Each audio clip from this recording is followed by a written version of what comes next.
Download करें जनमत Haryana app.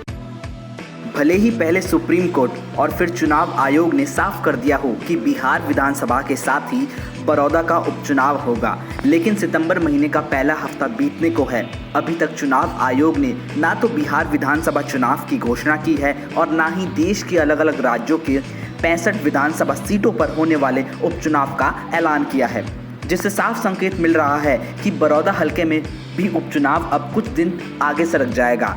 अगर उपचुनाव में देरी होती है तो सियासी पार्टियों पर भी इसका सीधा असर पड़ेगा। आने वाले कुछ दिनों तक बड़ौदा में सियासी हलचल की गति धीमी पड़ेगी। इससे कुछ सियासी दलों का फायदा होगा और कुछ राजनीतिक पार्टियों को नुकसान। इस वजह से सियासी पार्टियों को अपनी रणनीति पर फिर से विचार करना होगा। सबसे पहले बात बीजेपी जेजेपी गठबंधन की करें तो अब दोनों पार्टियों को ज़्यादा अवसर मिल जाएगा। वैसे भी बीजेपी के कई नेताओं के कोरोना संक्रमित होने की वजह से पार्टी का चुनाव कैंपेन फिलहाल धीमा चल रहा है। बड़ौदा उपचुनाव के लिए बीजेपी के महत्वपूर्ण नेता पिछले कुछ दिनों से कोरोना की वजह से प्रचार से दूर हैं।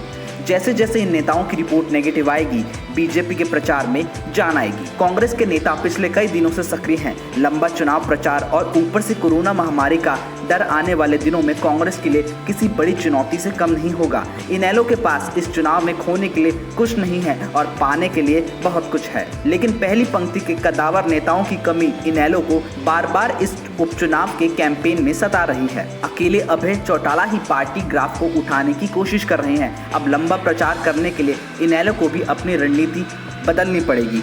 पार्टियों के टिकट के दावेदारों के लिए तो यह एक्स्ट्रा टाइम और भी ज़्यादा महंगा पड़ने वाला है, क्योंकि जब तक चुनाव की घोषणा नहीं होती तब तक टिकट का ऐलान नहीं होगा। लेकिन मैदान में डटे रहने के लिए टिकट के लिए दावेदारों को चुनाव प्रचार का मोटा खर्चा भी झेलना होगा। अब देखना होगा कि बड़ौदा उपचुनाव की इस लंबी दौड़ में कौन आखिर तक टिक पाता है और कौन मैदान से बाहर हो पाता है। ब्यूरो रिपोर्ट, जनमत हरियाणा। राजनीति के आगे, राजनीति के पीछे, हर हलचल को जानने के लिए हमारे YouTube चैनल जनमत हरियाणा को लाइक करें, सब्सक्राइब करें और अपडेट रहने के लिए बेल आइकन दबाना ना भूलें। देखते रहें जनमत हरियाणा, सच के अलावा कुछ भी नहीं।